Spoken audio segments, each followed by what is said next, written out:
my goodness. I was planning to come live since morning, and for some reasons, I had a very long day, and I said, you know what?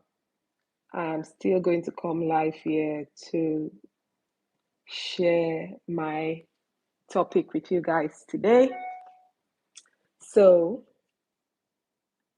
whenever you get to watch this, I'm going to start because I've got a limited time to be here with you guys today.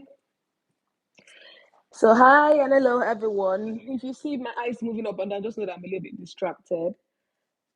Ignore it because obviously I'm just gonna try as much as possible to focus as much as possible to talk to you guys and drop the points that I have today. This is going to be relatively short and straight to the point, max 30 minutes.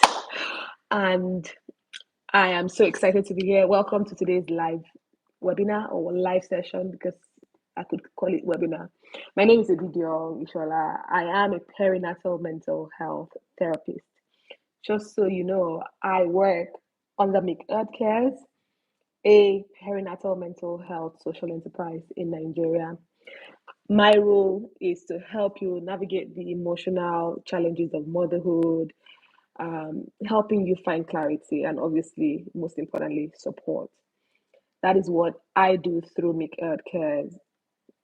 And whether you are a new mom, you are a parent to be, or someone supporting a loved one who just recently gave birth, this session I'm about to talk about is for you. So today I'll be talking about a very deep topic, a topic that sometimes is misunderstood, and that will be understanding postpartum depression and postpartum anxiety.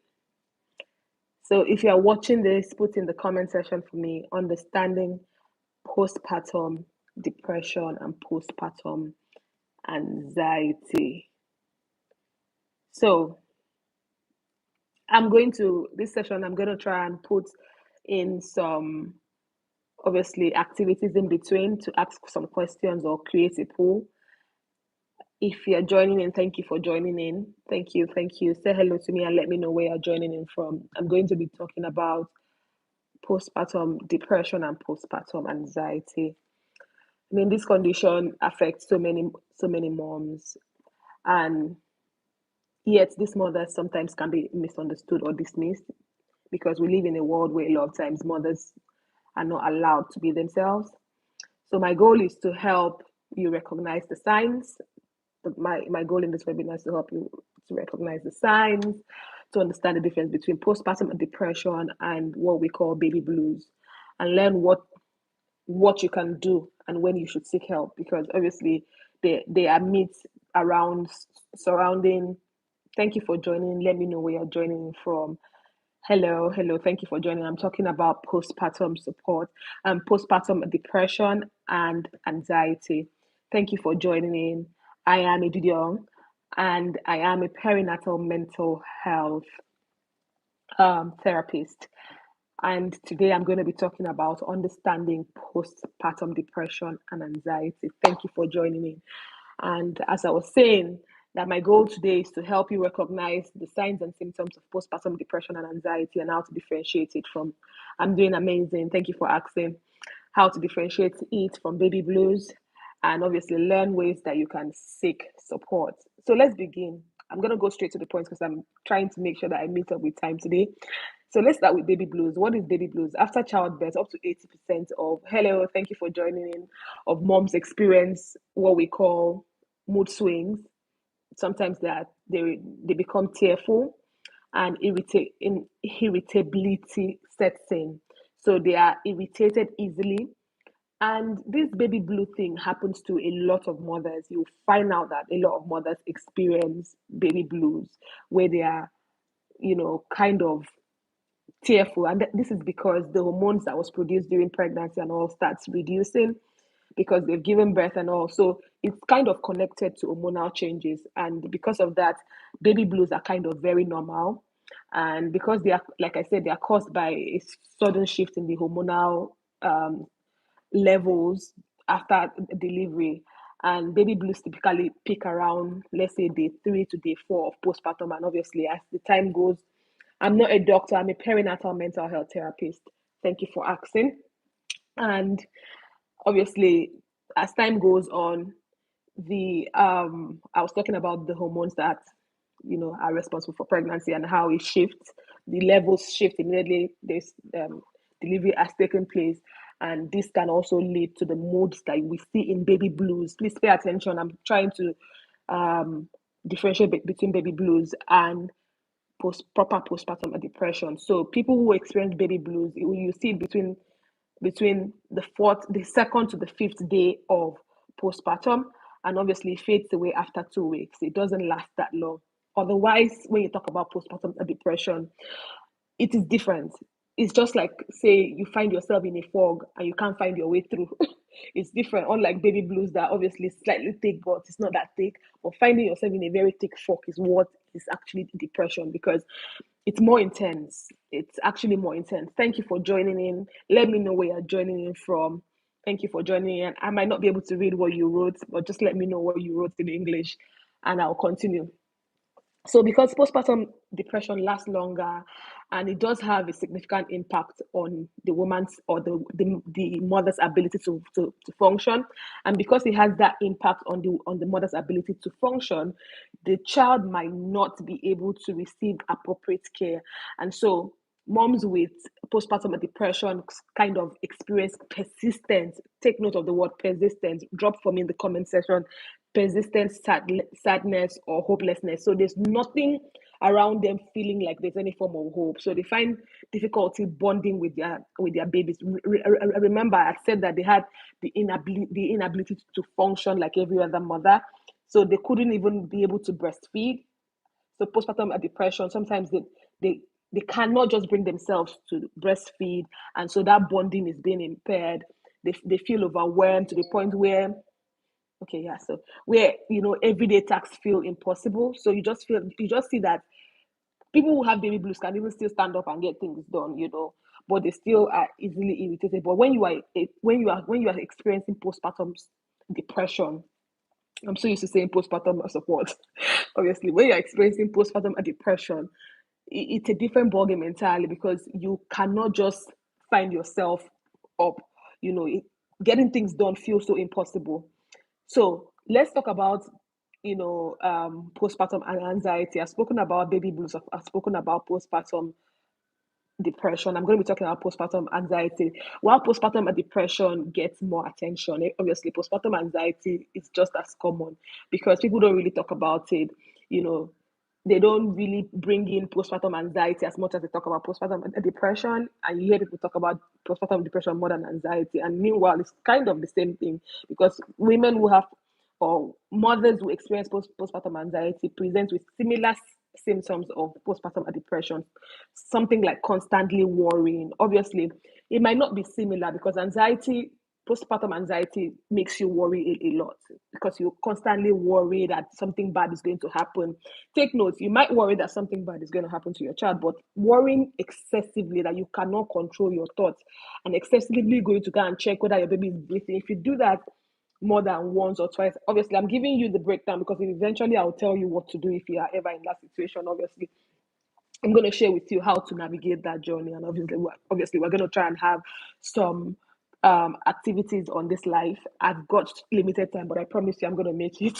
So stay with me. Stay with me. You're going to get value, and if you are getting value, drop me a thumbs up. Let me know where you're joining from. So far, if you're gaining value. So moving on, I was talking about postpartum anxiety. So mothers who have postpartum anxiety, like I said, would excessively worry about something happening. There's intrusive thoughts, or images that feel distressing. They always have an image and something very distressing that's going to happen to the child.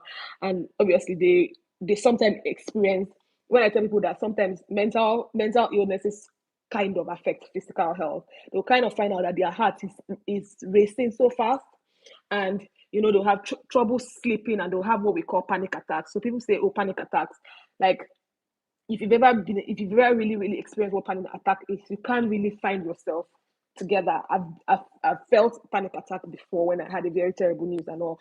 I was literally trembling. I could feel my hand trembling. I couldn't stop. I could feel tremors on my legs. I couldn't stop, and I could feel my heart racing.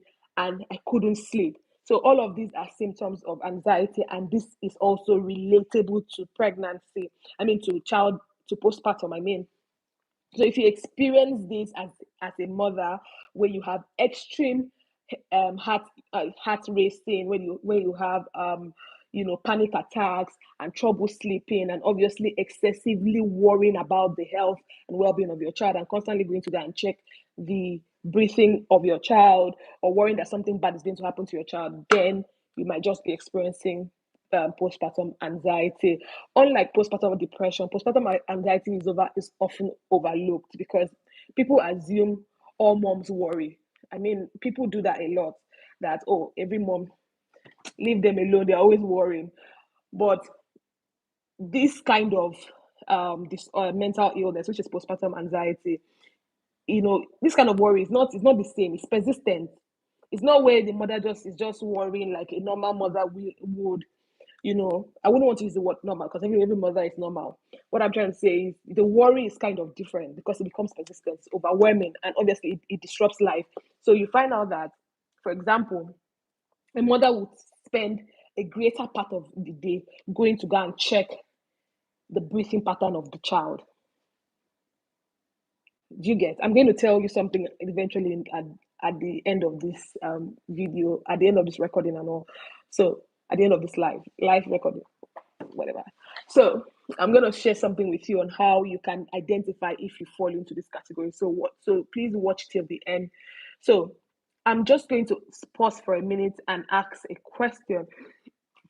And I'm going to put it on the comment section, and I'm going to ask, what emotions or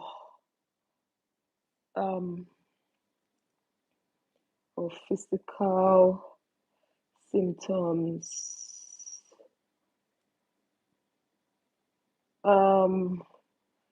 have oh god, typing is such a have surprised you the most. You most since you became a mom.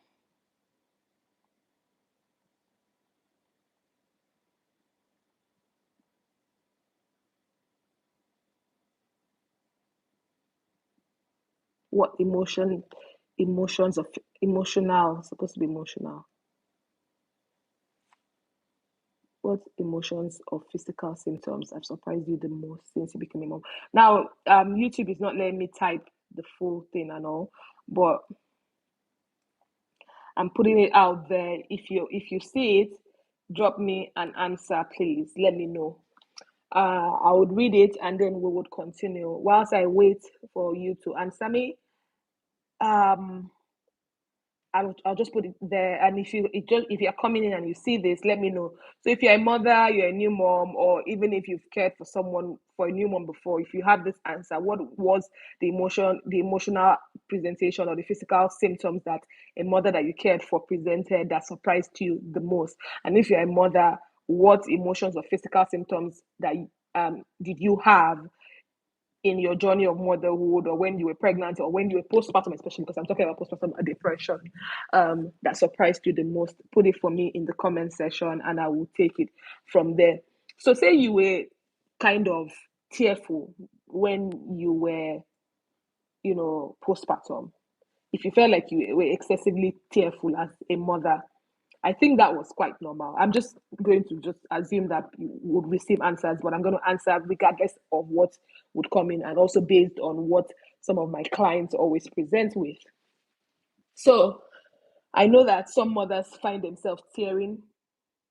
So I think with that, crying when you are postpartum is kind of normal. There's nothing like, oh, really different. There's normal. The only thing that it might raise a concern about is when you now cry excessively, and it now takes a greater part of your day, and now disrupts your functionality and your productivity. Remember the definition of what mental health is. I always forget to define what mental health is. Mental health is defined by the WHO as the ability to be able to, understand your own capability and also be able to give back to the society. So now, when you have been able to, so that's why I'm bringing in anxiety into this whole conversation now. So where you start feeling extremely overwhelmed and all, and you're not able to be productive and give back to the society like you would have, obviously give back to your baby in this case, that means you are slightly falling into a mental illness, which is called postpartum anxiety. So I couldn't type the full question. So if you see it, just know that the question is, what emotions or physical symptoms have surprised you the most since you became a mother? So what are the causes of, you know, postpartum anxiety or postpartum depression? There are some contributing factors to these things. Postpartum depression and anxiety are not caused by anything that the mother did. I always like to establish this. You did nothing wrong. It's not your fault that anything of such happened to you, because you're like, why can't I be like every other mother? Already the society is shaming you a lot because mothers experience a lot of shame. That's why we have what we call something, we have something that is called mom's guilt. You know, you receive that shame here and there. So this postpartum anxiety and depression is contributed by a number of things, a mix of biological, obviously emotional, and environmental factors. For example, like I said to you earlier, hormonal changes that happen to you after the surge of some hormones have dropped when you have put to bed, and obviously environmental factors like obviously lack of sleep, and let's be real, what new moms actually get new sleep? How many? So because you don't have a lot of sleep, you're already feeling stressed. You might feel irritated. Some people might handle that situation better, others might not. Thank you so much, fam. Thank you for joining me. Thank you so much. So some mothers might feel a little bit, stronger, others might not. But how many mothers actually really get to sleep a lot? So there are lots of factors that contribute to experiencing postpartum depression or postpartum anxiety. There's usually mostly biological factors, and sometimes there are also environmental factors. And like I mentioned to you, there are other emotional factors. And obviously, a history of anxiety or depression or kind of any trauma, or other factors like having a difficult pregnancy, lack of support. That's why we make noise about spousal support, or even gaining community support, because sometimes you might not have a spouse and you are pregnant, and so you can even solicit for support from your friends, solicit for support from your family, and maybe even your grandparents. I mean, it takes a community actually to give you support when you are pregnant or postpartum. So not having access to that support can lead to you suffering postpartum depression or postpartum anxiety. So, how do you manage and seek help if you're experiencing postpartum support anxiety? Remember, guys, I was supposed to be here for 30 minutes. I hope I am on track. So, how do you manage and seek help when you are experiencing postpartum, you depression or postpartum anxiety? What you should do, or what you can do today about you seeking help, is, if you think you're experiencing all these things that I just mentioned to you, that it's not baby blues. I've already kind of differentiated for you what baby blues is and what postpartum depression is and what postpartum anxiety is. The difference, if you've not spotted it, is the intensity and the longevity. Because baby blues, you would find that it would have happened by the second to the fifth day of your postpartum experience, and obviously by the second week you're already finding your way back. But postpartum depression or anxiety, it usually would last longer, and the intensity is more intense than your baby blues experience, and it can happen at any time. So you can be fine 1 minute like this. You can be perfectly okay your first 2 weeks. You're bubbling, you're doing well as you on your motherhood journey, and it will set in the 8 months of postpartum. So that's why we say, look, you didn't do anything wrong to have experienced it. It is not your fault. Anything could have happened. Obviously, we just mentioned the factors that could have contributed to it, and these factors are relative.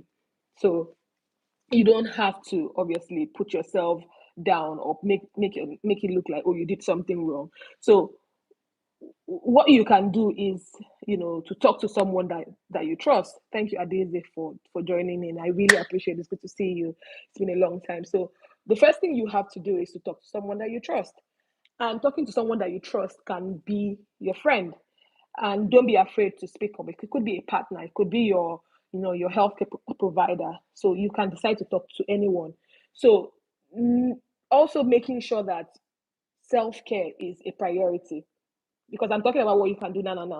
Self-care is a priority where you say no and not feel bad. You put yourself first. Don't care about whatever anybody has to say. So you eat your regular meals if possible, obviously, and rest when you can. So you take your few minutes and take time to yourself and kind of indulge yourself. That's the word. And this is the part I wanted to talk about when I said, look, there's something that you can do to identify if you are actually having baby blues or postpartum depression. Again, the big most important thing is keeping track of your feelings. That's where journaling comes in. Journaling is one of the most powerful things that you can do for your mental health, because sometimes when you go back to read some of the things you've journaled, if you don't journal those experiences, you might not be able to see how you have transitioned from the experiences that you've had and how you are now doing, how you're now doing better. So you must keep track from the day so we're talking about postpartum depression. So postpartum depression is after you've given birth. From the day you give birth, start tracking your mood by journaling. If you want to use a proper book to journal, you can use a proper book. If you want to use, if you have like for me, I use my journaling app on my phone. I have a journaling app, so I always journal. It gives me, in short, it updates me every day. Do you have something you want to talk? You went here. Do you have something to talk about it? So journal that feeling down. Thank you very much, Adesi. Thank you very much. I can see you, and I love that you are engaging. There's a question up there that I still want people to answer. What emotions or physical symptoms have surprised you the most on your journey to becoming a mother? I would love to hear that from you, and obviously just talk about it a bit. But let me go back to what I was talking about. So you must track, for you to, when you track your feelings and whatever it is that you are feeling at that time, your mood, it can help recognize patterns, and it will help you know, okay, is this baby blues, is this postpartum depression or postpartum anxiety? Like, from what you have listened to right now, you can now know, oh yeah, so according to what this therapy said, Edidio, oh yeah, this could have been it, this could have been it. And from there, you now know how to seek professional help, and you can now know how to reach out to me or to reach out to my team, and then we'll onboard you onto care. So sometimes managing your own emotions or managing on your own isn't enough when it has to do with postpartum depression. And I mean, even if you want to manage that on your own and you have resources and you know how to manage it, it's okay. But I always recommend therapy. I recommend peer support groups, and sometimes medication if it's needed. I am not specialized in giving medication. And yes, while medication is great, but I would always try to use the psychological method to get you to come around in terms of boosting. I have a lot of techniques that I will use to boost your mental health, to bring you out of postpartum depression instead of resorting to medication almost immediately. So if you find yourself in that place, obviously know that I'm not going to resort to medication first. And even if I have to resort to medication, I'll have to signpost you for care, because I'm not trained to give medications for postpartum depression and postpartum anxiety. So one of the things that you can always do is to make sure that you put yourself in a position where you can receive professional help, and obviously be a part of peer support communities is so important. You cannot you cannot rule that out in your journey of motherhood, especially in the society that we live in now. Is a fast-paced society, and if you are not receiving the relevant support, it might have a toll on your mental health. So it's always important to remember that asking for help doesn't mean that you are failing as a mother, or doesn't mean that you are not good enough, because it only means that you are committed to yourself, and committed to being a better version of yourself for your baby and your family. And that is what the holistic form of mental health support is. It doesn't mean that um you are trying to be lazy, because people think that when people talk about mental health challenges, they are lazy. Please, we would always know the ones who are lazy, or the ones who are actually finding it hard based on traumatic experiences, even based on what We don't even know because things can just happen to you. Like I said earlier, it's not based on what has happened or not. Like I said to you, postpartum depression can just pick up at any time and happen for no just cause. Obviously, there would be triggers, and that is what professionals would do to be able to identify those triggers and be able to guide you through that experience. So, here's another technique I wanted us to do in this live. Happy New Year. Is it already New Year? It's not yet New Year now. We're still in 2024. We still have like over 24 hours. So I wanted us to do a technique, a kind of a short technique that I love to do. I love to breathe in a lot. I mean, this year has been one of the hardest years for me. So yesterday I was recapping and kind of evaluating my year, and it was a lot. It was overwhelming because I felt really tensed. So I started doing this, and I'm just going to ask you to do it with me wherever you are. Just oh God, I have just 5 more minutes. I hope I can make it. Anyways, so wherever you are, we're going to do 4 breathing in, and then we'll breathe out obviously 4 times. So you go 1, 2. So each of the times that you're breathing in, if you're breathing in, please let me know if you're doing this. We're gonna count 4 times. Let's go again.